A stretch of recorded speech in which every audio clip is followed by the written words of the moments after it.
नमस्कार आदरणीय पालक आणि विद्यार्थी मित्रांनो, बालाजी एज्युकेअरमध्ये आपले स्वागत आहे. विद्यार्थी मित्रांनो, महाराष्ट्रामध्ये सध्या ग्रुप ए म्हणजेच MBBS व BDS चे रजिस्ट्रेशन सुरू आहेत.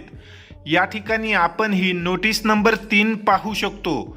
ही नोटीस 5 ऑगस्ट 2026 रोजी जाहीर झाली होती व या नोटीसनुसार महाराष्ट्रामध्ये ग्रुप ए चे जे काही रजिस्ट्रेशन आहेत ते 6 ऑगस्ट पासून सुरू आहेत.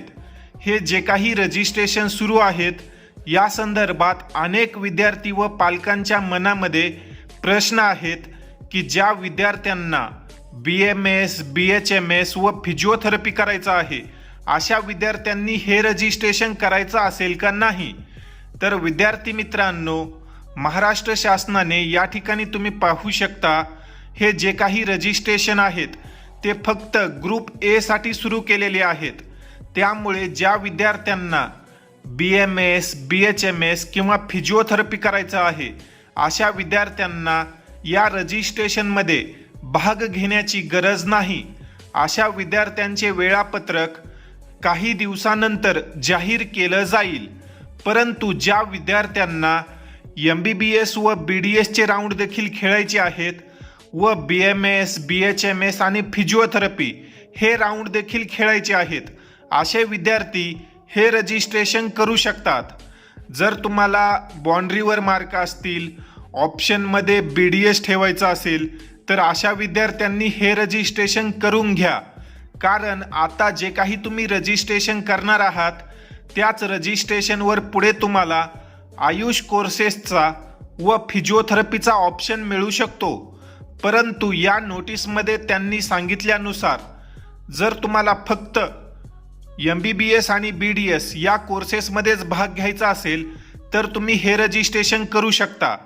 परंतु तुम्हाला ग्रुप ए, ग्रुप बी आणि ग्रुप सी या सर्व प्रोसेसमध्ये भाग घेण्याची इच्छा असेल तर तुम्ही आता जे काही रजिस्ट्रेशन महाराष्ट्रामध्ये सुरू आहे ते करून घेऊ शकता. अनेक विद्यार्थी व पालकांना कन्फ्युजन झालेलं आहे की सर्व कोर्सेससाठी कॉमन रजिस्ट्रेशन असेल का. तर यावर्षी नियमामध्ये थोडेफार बदल झालेले आहेत व महाराष्ट्र शासनाने सुरुवातीला फक्त ग्रुप ए चे रजिस्ट्रेशन सुरू केले आहेत. जर त्यांना ग्रुप बी आणि ग्रुप सी देखील या ठिकाणी मेन्शन करायचं असतं तर त्यांनी या ठिकाणी मेन्शन केलेलं असतं.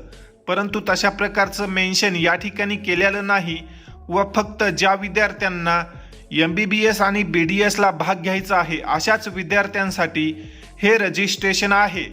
इवन ज्यावेळी तुम्ही रजिस्ट्रेशन करता त्यावेळेस देखील तुम्हाला त्या ठिकाणी फक्त eligible for MBBS, BDS cap round 1 अशा प्रकारे दाखवत आहे.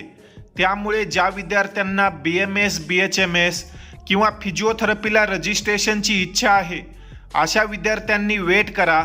तुमचे वेळापत्रक आणखी आलेले नाही.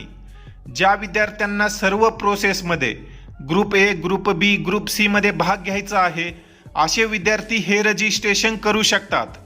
रजिस्ट्रेशन संदर्भात जे काही तुमच्या मनामध्ये डाऊट होते ते आय होप क्लिअर झालेले असतील. जर तुम्हाला हा व्हिडिओ समजला नसेल तर परत एक वेळेस हा व्हिडिओ पहा. तसेच ज्या विद्यार्थ्यांना रजिस्ट्रेशन करण्याची इच्छा आहे असे विद्यार्थी 12 ऑगस्ट पर्यंत रजिस्ट्रेशन करू शकतात व MBBS आणि BDS म्हणजेच ग्रुप ए चा जो काही वेळापत्रक आहे, कॅप राऊंडचे नियम आहेत, तसेच choice filling, document verification, SML list या संदर्भात सर्व माहिती आपल्या पेड मेंबर्सला देण्यात आलेली आहे. जर तुम्ही आतापर्यंत कुठेच काउन्सिलिंग जॉईन नसाल तर योग्य व्यक्तीची मदत घ्या. कारण या प्रोसेसमध्ये तुमच्या हातून झालेली एक चूक तुमचं अख्खं वर्ष वाया घालू शकते. त्यामुळे योग्य व्यक्तीची मदत घ्या जेणेकरून तुमची प्रवेश प्रक्रिया सुरळीत होईल. या संदर्भात जर तुम्हाला बालाजी एज्युकेअरची मदत हवी असेल तर तुम्ही 1-to-1 वैयक्तिक पेड काउन्सिलिंग जॉईन करू शकता. अगदी तुमच्या रजिस्ट्रेशनपासून ते ॲडमिशनपर्यंत पूर्ण प्रोसेस वैयक्तिक आमच्याद्वारे पार पाडून दिली जाते. रजिस्ट्रेशनसाठी तुम्हाला कोणत्याही प्रकारची धावपळ करण्याची गरज राहणार नाही.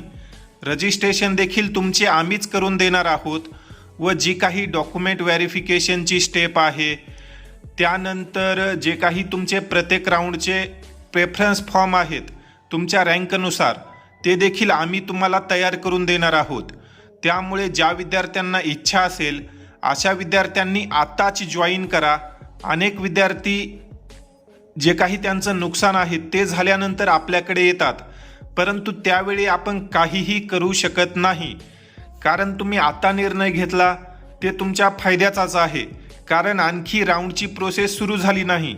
अनेक विद्यार्थी चॉईस फिल चुकवतात, त्यांच्यापेक्षा कमी मार्कवाल्या विद्यार्थ्याला नंतर अलॉटमेंट होतं व विद्यार्थी सेकंड थर्ड राऊंडमध्ये आपल्याकडे येतात, परंतु त्यावेळेस आपण काहीही करू शकत नाही. त्यामुळे जो काही निर्णय आहे तो तुम्ही आत्ताच घ्या, कारण ही संधी परत परत तुम्हाला मिळणार नाही. त्यामुळे योग्य निर्णय घेऊन जर तुम्हाला काउन्सिलिंग जॉईन करायचं असेल तर स्क्रीनवर दिलेल्या नंबरवर संपर्क करा. अन्यथा या व्हॉट्सॲप नंबरवर विद्यार्थ्याचं स्कोअर कार्ड टाकून पेड काउन्सिलिंग असा मेसेज करा. त्या ठिकाणी तुम्हाला या प्रोसेस संदर्भात अधिक माहिती दिली जाईल. तर ज्याही विद्यार्थ्यांना MBBS, BDS तसेच BMS, BHMS किंवा फिजिओथेरपी यासाठी वैयक्तिक काउन्सिलिंग हवी आहे अशा विद्यार्थ्यांनी नक्कीच आमच्या संपर्कामध्ये या. या अनुषंगाने जर तुमचे काही प्रश्न असतील तर तुम्ही कमेंट सेक्शनमध्ये विचारू शकता. तुर्तास या ठिकाणी आपण या व्हिडिओमध्ये थांबूया. धन्यवाद.